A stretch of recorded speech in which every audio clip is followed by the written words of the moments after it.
ಮೊನ್ನೆ ಈ ಸಂಸ್ಥೆ ಇದೆಯಲ್ಲ, ಯಾವುದು KSIC ಕಾರ್ಪೊರೇಷನ್, ಇದನ್ನು ಉದ್ಧಾರ ಮಾಡಬೇಕು ಅಂತ, ಯಾವುದನ್ನು, ಈ ಸಂಸ್ಥೆನ ಉದ್ಧಾರ ಮಾಡಬೇಕು ಅಂತ ಒಂದು ಫಾರಿನ್ ಟ್ರಿಪ್ ಹಾಕ್ಕೊಂಡ್ರು. MD ಸೆಕ್ರೆಟ್ರಿ ಎಲ್ಲ ಫಾರಿನ್ ಟ್ರಿಪ್ ಹಾಕ್ಕೊಂಡ್ರು. ಅದಕ್ಕೆ ಸುಮಾರು 1,40,00,000 ಖರ್ಚು ಮಾಡಿದ್ದಾರೆ ಫಾರಿನ್ಗೆ.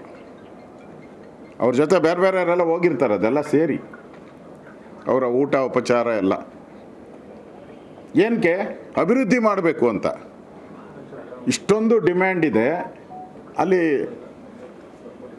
ಮೈಸೂರಲ್ಲಿರ್ಬೋದು ಅಥವಾ ಚನ್ನಪಟ್ಟಣದಲ್ಲಿರ್ಬೋದು, ಬೇಡಿಕೆ ಏನಿದೆ ಅದಕ್ಕೆ 100 ಪಟ್ಟು ಜಾಸ್ತಿ, 10 ಪಟ್ಟು ಜಾಸ್ತಿ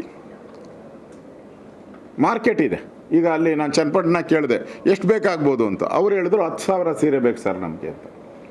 ಅಷ್ಟು ಸೇಲಾಗಿ ಹೋಗ್ತೈತೆ. 10,000 ತಯಾರು ಮಾಡ್ತಾ ಇರೋದು 1,200ರಿಂದ ಈಗ 200. ಕಳೆದ ತಿಂಗಳು 200 ತಯಾರು ಮಾಡಿದ್ದಾರೆ ಅಷ್ಟೇ, 1,200. ಅಂದರೆ ಬೇಡಿಕೆ ಇದೆ, ಸಂಸ್ಥೆ ಇದೆ. ಫಾರಿನ್ ಟೂರ್ ಹೋಗಿದ್ದೀರಾ, 1,40,00,000 ಖರ್ಚು ಮಾಡಿದ್ದೀರಾ, 96 ಕೋಟಿ ಲಾಭ ಗಳಿಸಿದೆ ಈ ವರ್ಷ ಒಂದರಲ್ಲೇ. ದಿಸ್ ಇಯರ್ ಓನ್ಲಿ, ಕಳೆದ ವರ್ಷದ ನಾನು ಹೇಳ್ತಾ ಇಲ್ಲ, ಕಳೆದ ವರ್ಷದ 40-60 ಕೋಟಿನೋ ಬಂದಿದೆ ಅದು. ಇಲ್ಲಿ ಕೆಲಸ ಮಾಡೋರು ಯಾರು? ಎಲ್ಲರೂ ಕೂಡ 1,200ರಿಂದ 1,400 ಜನ ಡೈರೆಕ್ಟಾಗಿ ಕೆಲಸ ಮಾಡೋರು.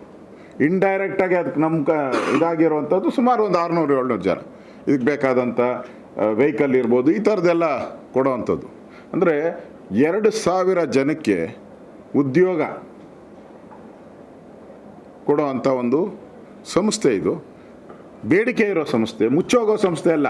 ನೀವು ಯಾವುದೋ ಮುಚ್ಚೋತಾ ಇದ್ದಪ್ಪ, ಯಾವುದೋ ಕಂಪ್ನಿ ಮುಚ್ಚೋಗ್ತಾ ಇದೆ, ಆ ಜಾಗ ಕೊಟ್ಟಿದ್ದೀರಿ, ನಾವೇನು ಕೇಳ್ತಾನೆ ಇರಲಿಲ್ಲ. ನಾನು ಸ್ಪೋರ್ಟ್ಸ್ಮ್ಯಾನ್, ಸುಮಾರು 20 ವರ್ಷ ನಾನು ಕಬಡ್ಡಿ ಯೂನಿವರ್ಸಿಟಿ ಆಡಿದ್ದೀನಿ, ರಾಜ್ಯ ಮಟ್ಟದಲ್ಲಿ ಹೋಗಿದ್ದೀನಿ, ದೇಶ ಮಟ್ಟದಲ್ಲೂ ಹೋಗಿದ್ದೀನಿ. ನಾನು 18-20 ವರ್ಷದಲ್ಲೇ ದೇಶ ಮಟ್ಟದಲ್ಲೂ ಕಬಡ್ಡಿ. ನಾನು ಕ್ರೀಡಾಂಗಣಕ್ಕೆ ಬೆಂಬಲ ಕೊಡೋವಂಥವ್ನು. ನಾನು ಕ್ರೀಡಾಂಗಣ ಇಲ್ಲೇ ಮಾಡಬೇಕು ಅನ್ನೋದೇನಿದೆ?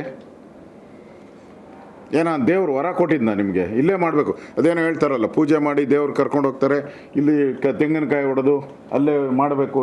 ಈ ಬೋರ್ವೆಲ್ ತೆಗಿತಾರಲ್ಲ, ಬೋರ್ವೆಲ್ ಹೋಗಿ ತೆಗೆದು ತೆಂಗಿನಕಾಯಿನ ಹಿಂಗೆ ಆಡಿಸಿ ತೋರಿಸ್ತಾರಲ್ಲ, ಹಂಗೇನ ತೋರಿಸಿದಾರೆ ನಿಮಗೆ? ಇಲ್ಲಿ ಯಾವನ ಮಾದೇವಪ್ಪ ತೆಂಗಿನಕಾಯಿ ಹಿಡ್ಕೊಂಡು ಏನಾನ ಹೋಗಿ ಹಿಂಗೆ ತೆಂಗಿನಕಾಯಿನೆಲ್ಲ ಆಡಿಸಿ ಇಲ್ಲೇ ಇಡ್ತು ಅಂತ ಏನೇನು ಇದನ್ನ ಮಾಡಿ 1 ಅಲ್ಲ 5 ಕ್ರೀಡಾಂಗಣ ಮಾಡಿ ಬೇಡ ಅಂತ ಹೇಳಿದವ್ರು ಯಾರು? ಇಲ್ಲೇ ಮಾಡಬೇಕು ಅನ್ನೋದು ಯಾಕೆ? ಅಲ್ಲಿ ಬಾಯ್ಲರ್ ಇದೆ, 3-4 ಬಾಯ್ಲರ್ ಇದೆ.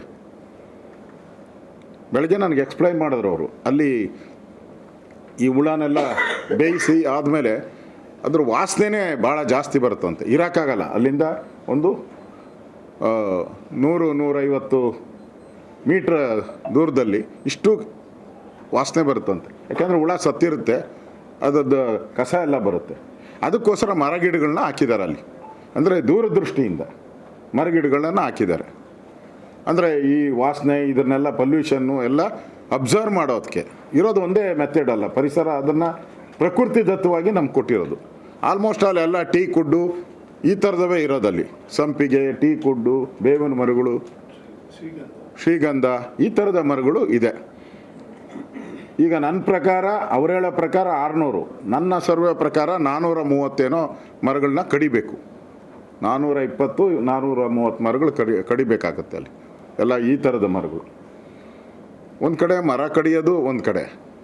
ಈಗ ನೀವು ಅಲ್ಲಿ ಪ್ಲೇಗ್ರೌಂಡ್ ಮಾಡಿಬಿಟ್ಮೇಲೆ ಪಕ್ಕದಲ್ಲಿ ಬಾಯ್ಲರು, ಅಂದರೆ ಕುದಿಯುವಂಥ ಒಂದು ವ್ಯವಸ್ಥೆ ಇಟ್ಕೊಂಡು ಪಕ್ಕದಲ್ಲಿ ಗ್ರೌಂಡ್ ಮಾಡೋಕ್ಕೆ ಯಾರು ಪರ್ಮಿಷನ್ ಕೊಡ್ತಾರೆ ನಿಮಗೆ? ಪರ್ಮಿಷನ್ ಕೊಡೋಲ್ಲ. ಈಗ ಪೆಟ್ರೋಲ್ ಬಂಕ್ ಇದೇನು ಅಟ್ಯಾಚ್, ಒಂದು ಗ್ರೌಂಡ್ಗೆ ಅಟ್ಯಾಚ್ ಪೆಟ್ರೋಲ್ ಬಂಕ್ ಕೊಡ್ತಾರಾ? ಕೊಡೋದೇ ಇಲ್ಲ. ಸ್ಕೂಲ್ಗೆ ನಿಮ್ಗೆ ಯಾವುದಾನ ಶಾಲೆ ಇದ್ದರೆ ಅಟ್ಯಾಚಾಗಿ ನಿಮ್ಮ ಶಾಲೆಗೆ ಪರ್ಮಿಷನ್ ಕೊಡೋಲ್ಲ, ಆಸ್ಪತ್ರೆಗೆ ಪರ್ಮಿಷನ್ ಕೊಡೋಲ್ಲ ನಿಮಗೆ. ಇಲ್ಲಿ ಯಾವುದಾದ್ರೂ ಟೂರ್ನಿಮೆಂಟ್ ಏನಾರು ನಡೆದ್ರೆ 5-6 ಸಾವಿರ ಜನ ಕೂತ್ಕೊತಾರೆ. ಇಲ್ಲಿ ಬಾಯ್ಲರು, ನಾಳೆ ಅನಾಹುತ ಆದರೆ ರೆಸ್ಪಾನ್ಸಿಬಿಲಿಟಿ ಯಾರಿದ್ದಾರೆ ಇದಕ್ಕೆ? ಯಾರು ಅನುಮತಿ ಕೊಟ್ರು ನಿಮ್ಗೆ ಇದೆಲ್ಲ?